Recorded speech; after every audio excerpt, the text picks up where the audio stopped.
Ini Bismillahirrahmanirrahim. sebetulnya materi yang sejak seseorang itu balik, ini harus punya arah kehidupannya. Pertanyaan awal ketika kita mulai balik itu adalah kita ini mau apa sih di kehidupan dunia ini.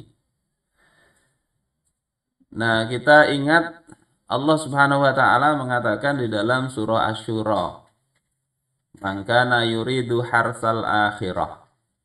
Siapa yang menghendaki harsal akhirah. Ini di dalam Al-Jami' li Ahkamil Quran yang namanya al-harsu itu adalah al-amal wal kasb. Jadi hars ini adalah pekerjaan yang menghendaki pekerjaan akhirat.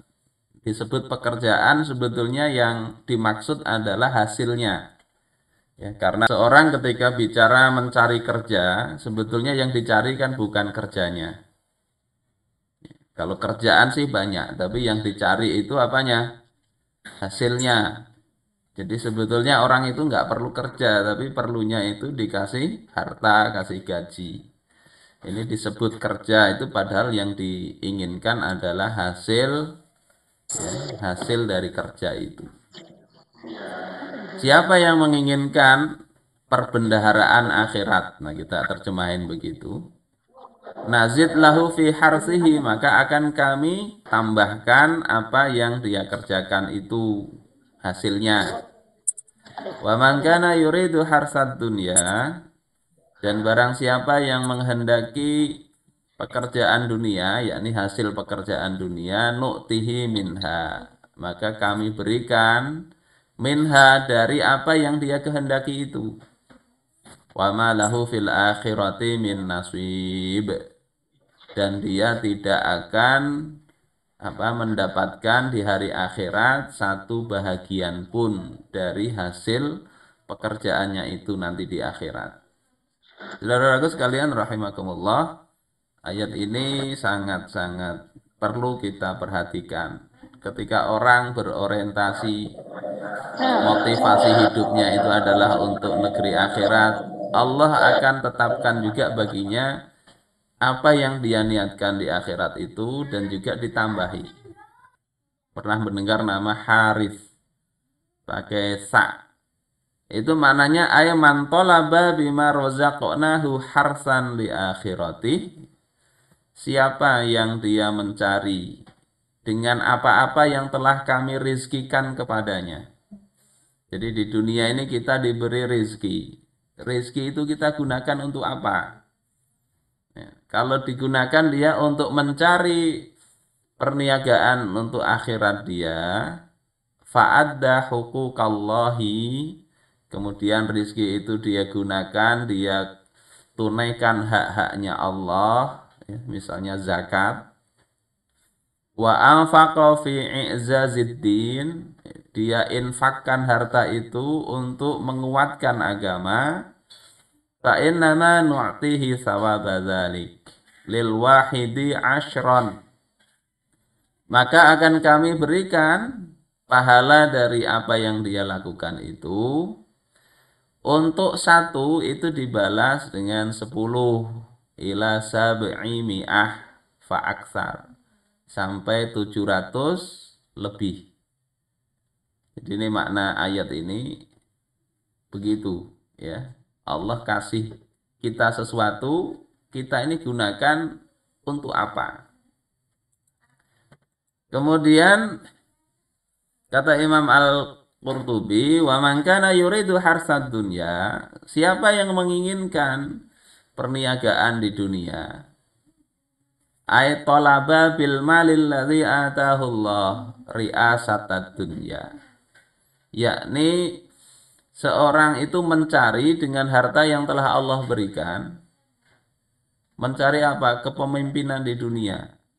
Harta digunakan agar dia itu mendapatkan posisi di tengah-tengah masyarakat.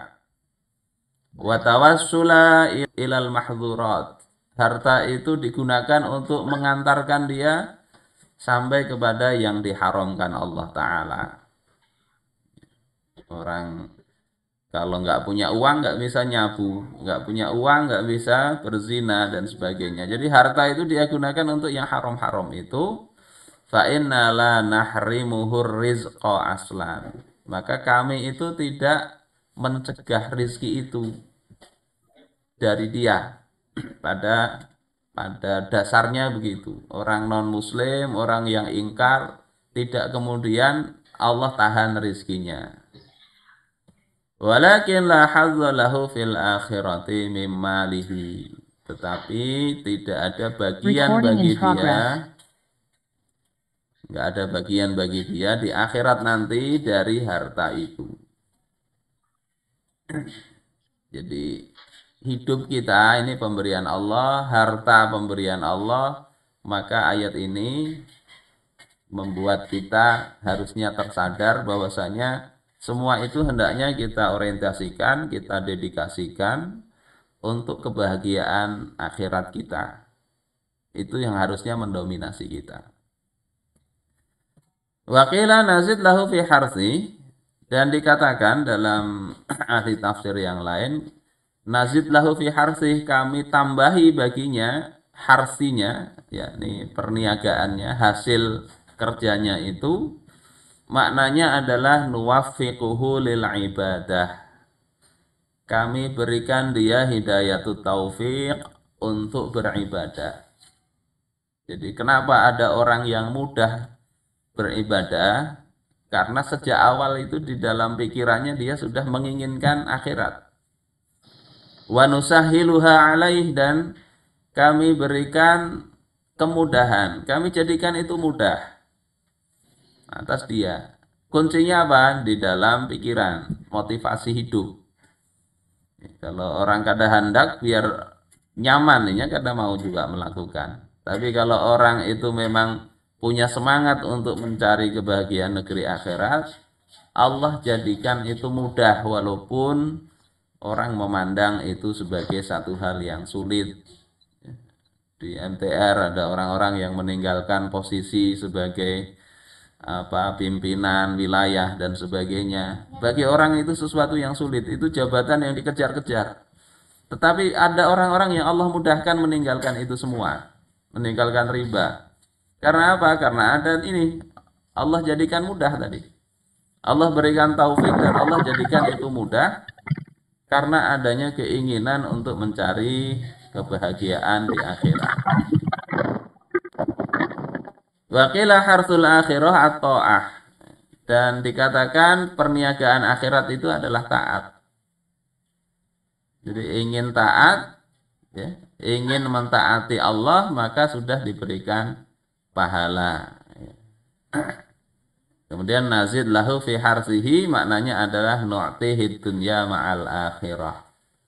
Kami berikan tambahan baginya, yakni dia inginnya akhirat, ditambahi juga Allah kasih dunia.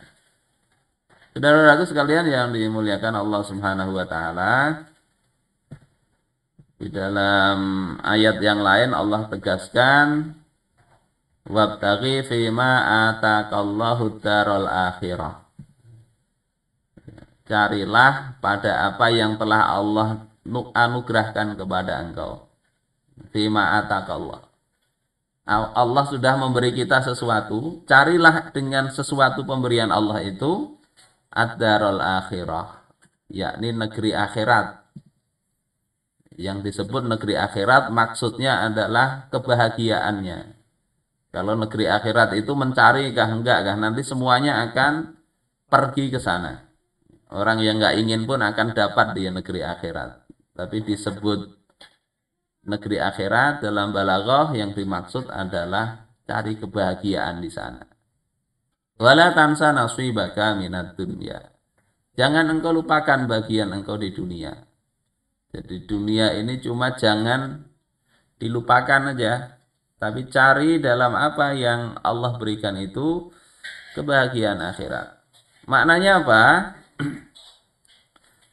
Di dalam masih tafsir Al-Qurtubi ini, saya kutipkan, bagian engkau di dunia ini apa yang nggak boleh dilupakan, itu para ahli tafsir berbeda pendapat. Mayoritas ahli tafsir Ya. Dan juga Ibnu Abbas itu mengatakan la tudayyi umraka fi alla ta'mala amalan sholihan fid dunyaka. Jangan engkau sia-siakan umur engkau. Jadi ini penafsiran mayoritas itu begitu. Sementara yang kita dengar itu jangan engkau lupakan bagian engkau di dunia ini, artinya begawe jualah, nikmati hidup di dunia. Tapi maksud dari para mayoritas ahli tafsir, maksudnya bukan begitu. Maksudnya adalah engkau itu punya umur. Ya. Jadi apa yang dimaksud pemberian Allah di ayat ini? Ayat ini, anugerah Allah, ma'atakallah, apa yang telah Allah berikan kepada engkau itu apa maksudnya? Apakah harta atau apa? Menurut mayoritas ulama itu bukan harta tapi umur. Allah telah beri kita umur di dunia ini, maka jangan sia-siakan untuk engkau tidak beramal amal soleh di dunia engkau ini. Jadi itu buang-buang, menyia-nyiakan umur. Idzil akhiratu innama yu'malu laha. Karena negeri akhirat itu untuk dapatnya nanti kebahagiaannya itu dikerjakan itu ya di dunia ini dengan umur kita. Jadi modalnya itu. Fanasibul insan umruhu. Maka bagian dari manusia di dalam dunia ini adalah umurnya. Umurnya sudah dibagi-bagi. Ada yang pendek umurnya, ada yang panjang, ada yang sudah lewat, ini banyak pada masa COVID ini. Sehingga salah satu pekuburan di tempat kami ini sudah hampir mirip seperti tempat camping. Ya, banyak orang bikin tenda-tenda di situ untuk mengubur, dan kebiasaan di sini kuburan itu setelah dikubur tidak ditinggal. Jadi ditunggui dibacakan Al-Qur'an. Jadi sudah banyak itu di kuburan begitu, tenda-tendanya.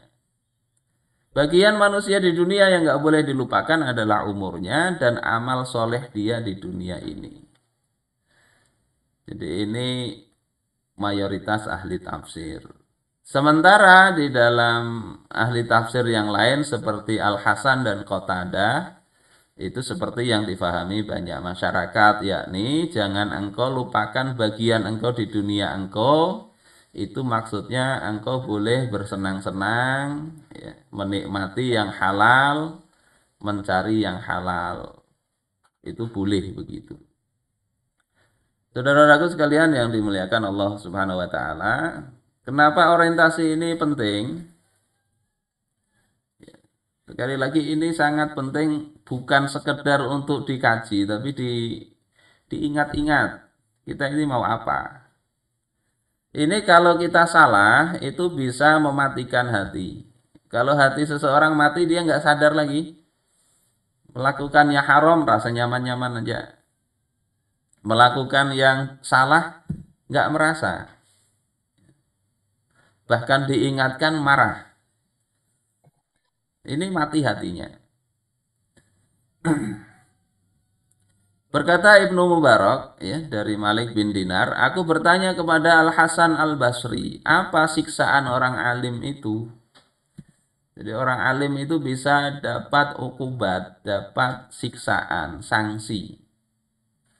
Kata Al-Hasan Al-Basri, ini seorang tabi'in besar, ya. Kata beliau mautul qalb, matinya hati. Terus ditanyakan oleh Malik bin Dinar, wa ma mautul qalb, apa yang dimaksud dengan mati hati itu? Kata beliau, thalabud dunya bi'amalil akhirah. Dia mencari dunia, mencari kebahagiaan di dunia dengan amal-amal akhirat. Kalau dengan amal dunia itu sudah biasa, ya, orang kerja cari harta. Ini sampai agama pun dijadikan alat untuk mendapatkan remah-remah duniawi. Ini kata Ibnu Muflih Al-Andalusi. Maknanya apa di sini? Pertama, kondisinya itu dia mencari buah duniawi itu adalah Itu saja yang dia cari, yang dominan itu.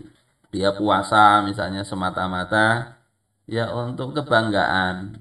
Saya ini ahli puasa. Untuk semata-mata diet dan sebagainya. Haji misalnya sekedar untuk dapat uang, menghajikan orang lain. Kemudian keluar berjihad ingin dapat harta rampasan perang. Maka orang-orang begini itu tidak akan mendapatkan pahala di akhirat. Ya, dia ya cuma dapat apa yang dia dapatkan di dunia itu. Itu pun kalau dapat. Dan bukan hanya mati ya, nanti sakit juga hidup itu ketika hidup itu orientasinya kepada perkara-perkara duniawi. Begitu hilang hartanya, sakit hati. Begitu apa yang dia rencanakan gagal, dia bisa frustasi. Ini terkait orientasi. Apa yang ada paling dominan di dalam benak kita.